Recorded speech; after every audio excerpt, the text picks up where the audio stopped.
अगर तुम्हारी पीड़ा एक जहाज जितनी विशाल है तो यह याद रखना कि ईश्वर की कृपा सागर जितनी विराट है। परमेश्वर आपकी दुआओं को तब भी समझता है जब आपके पास उन्हें कहने के लिए शब्द नहीं होते। परमात्मा से कुछ मांगने पर न मिले तो उदास मत होना, क्योंकि परमात्मा वह नहीं देते जो तुमको पसंद हो, बल्कि वह देते हैं जो तुम्हारे लिए बेहतर हो। परमेश्वर कहते हैं, निराश न हो, मैं तेरे साथ हूँ, सामने नहीं आसपास हूँ। नैनों को बंद कर और हृदय से स्मरण कर, मैं कोई और नहीं, मैं तेरा भरोसा हूँ। परमात्मा तुम पर तभी यकीन कर सकते हैं जब तुम स्वयं पर यकीन हो, क्योंकि परमात्मा बाहर नहीं तुम्हारे भीतर ही है। ईश्वर ने हमें मस्तिष्क और शख्सियत में असीमित क्षमताएं और शक्तियां दी हैं।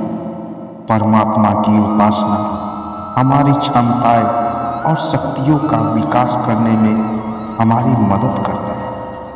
परमेश्वर चाहते हैं कि हम लोगों की मदद करें, मगर यह उम्मीद मत रखना कि सामने वाले तुम्हारी मदद करेगा।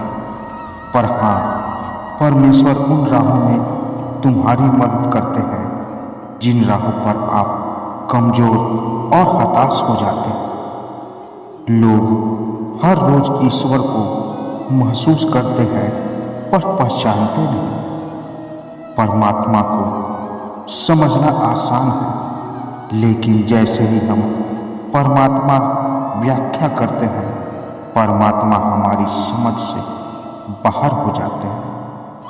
परमेश्वर को देखा नहीं जा सकता, पर महसूस हर जगह किया जाता है। डरता हूँ मैं ईश्वर से, और उनसे भी डरता हूँ जो ईश्वर से डरता है।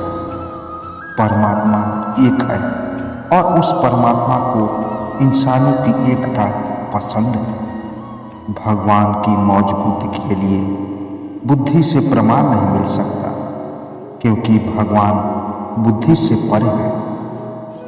इंसान परमेश्वर की सबसे उत्कृष्ट रचना है। मौन प्रार्थनाएं जल्दी पहुंचती है ईश्वर तक, क्योंकि शब्दों के बोझ से मुक्त होती है। भगवान हमेशा से दयालु है। जो विनम्र हृदय से भगवान से मदद मांगता है, भगवान उसकी मदद जरूर करते हैं। जो ईश्वर की सत्ता में अटूट विश्वास रखता है, उसके सारे कार्य बिना भी उसके संपूर्ण हो जाते हैं। परमेश्वर तो एक ही है, पर परमेश्वर की भक्ति के रूप अनेक हैं। सच्ची मोहब्बत और खुदा एक जैसे होते हैं। जब यह दोनों किसी को मिल जाते हैं तो फिर ख्वाहिश बाकी नहीं रह जाती। जो इंसान अपने जीवन में सच्चाई की राह पर चलता है, ईश्वर उसके रास्ते की सारी परेशानियां दूर कर देते हैं। मिटाने से नहीं मिटते ये तकदीर के लेख। अच्छे कर्म करते चल, फिर उसकी महिमा देख। स्वर्ग और नर्क केवल हमारे दिमाग की उपज है। इंसान अपने कर्मों का फल इसी धरती पर भोगता है। 100 साल की जिंदगी नहीं चाहिए, भगवान चंद लम्हे दे, लेकिन दो तो बेमिसाल। फुर्सत नहीं है इंसान को कि कुछ पल याद करे भगवान को। ख्वाहिशें रखता स्वर्ग की, लेकिन पहुंच जाता शमशान को। ईश्वर से नहीं करोगे तो भी कोई बात नहीं, लेकिन अपने द्वारा किए जाने वाले कर्मों से जरूर डरना, क्योंकि कर्मों के फल तो श्री राम और श्री कृष्ण को भी भोगने पड़े थे। कर्म में यकीन करना, स्वयं पर यकीन करना, और स्वयं पर यकीन करना भगवान पर यकीन करना होता है। माँ बाप की सेवा ईश्वर की उपासना के समान है। अपनी औकात में रहना ये जन्नत हम तेरे मोहताज नहीं, हम तो महादेव के चरणों में रहते हैं, वहाँ तेरी कोई औकात नहीं। परमात्मा का आहार अहंकार है, इसलिए अहंकार से बच के रहना।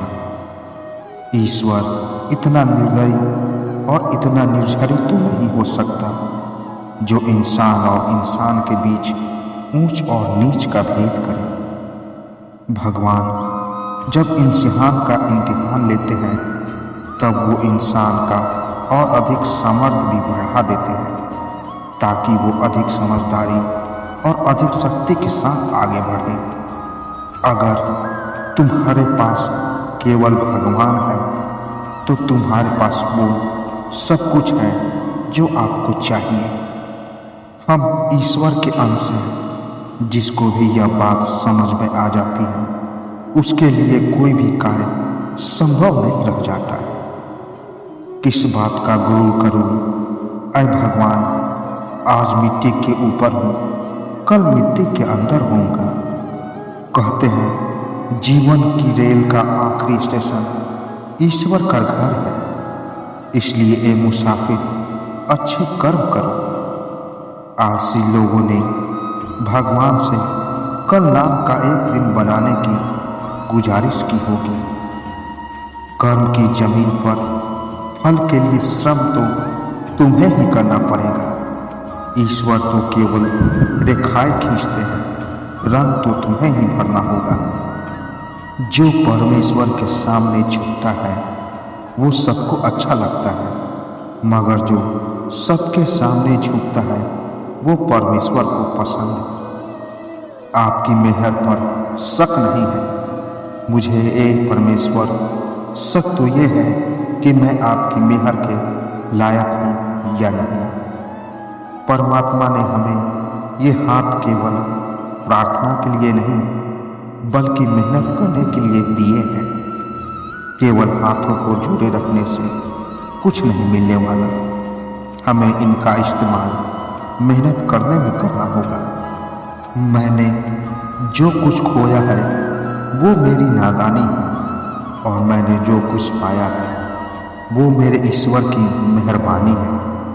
हे परमात्मा, तेरे दर पे आने से पहले मैं बड़ा कमज़ोर होता हूँ। तेरी चौखट को छूते ही मैं कुछ और होता हूँ। परमेश्वर से डरिए, बाकी के डर तो स्वयं ही दूर हो जाएंगे।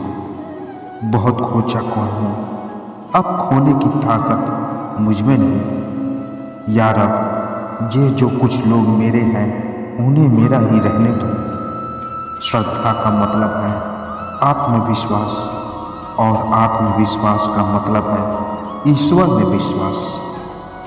कौन कहता है कि ईश्वर दिखाई नहीं देते? बस एक परमेश्वर ही तो दिखाई देते हैं जब कोई और दिखाई नहीं देता। ईश्वर बड़े बड़े साम्राज्यों से ऊब जाते हैं लेकिन छोटे छोटे पुष्पों से कभी रूठते नहीं। भगवान ने हर व्यक्ति को एक जैसा बनाया है, फर्क सिर्फ हमारे दिमाग के अंदर है। ईश्वर कभी भी मूर्तियों में नहीं होते, उनकी अनुभूति ही हमारा ईश्वर है और हमारी आत्मा ईश्वर का मंदिर है। कर्म में भरोसा करना, खुद पर भरोसा करना और खुद पर भरोसा करना परमात्मा पर भरोसा करना होता है। परमात्मा से बढ़कर कोई दोस्त हो ही नहीं सकता। खुद पर घमंड मत कर। ए बंदे, तेरे जैसे मेरे जैसे कितनों को परमेश्वर ने मिट्टी से बनाकर मिट्टी में मिला दिया।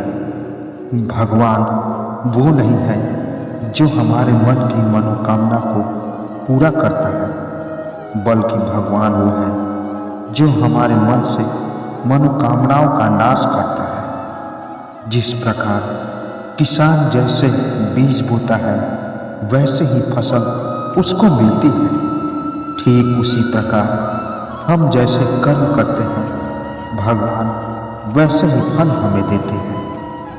एक भगवान तो एक है लेकिन उसके कई रूप हैं। वो सभी का निर्माता है और वो खुद इंसान का रूप भी लेते हैं।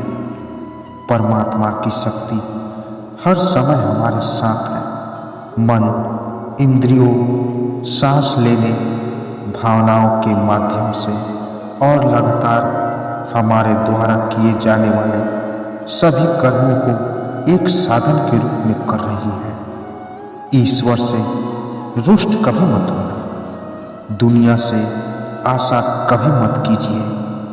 कर्म क्षेत्र पर फल के लिए परिश्रम तो सभी को करना ही पड़ता है। ईश्वर हमें केवल लकीरें देता है, रंग तो हमें ही निखारने पड़ते हैं। ईश्वर हमें न दिखाई देने वाले माँ बाप हैं और माँ बाप दिखाई देने वाले ईश्वर हैं।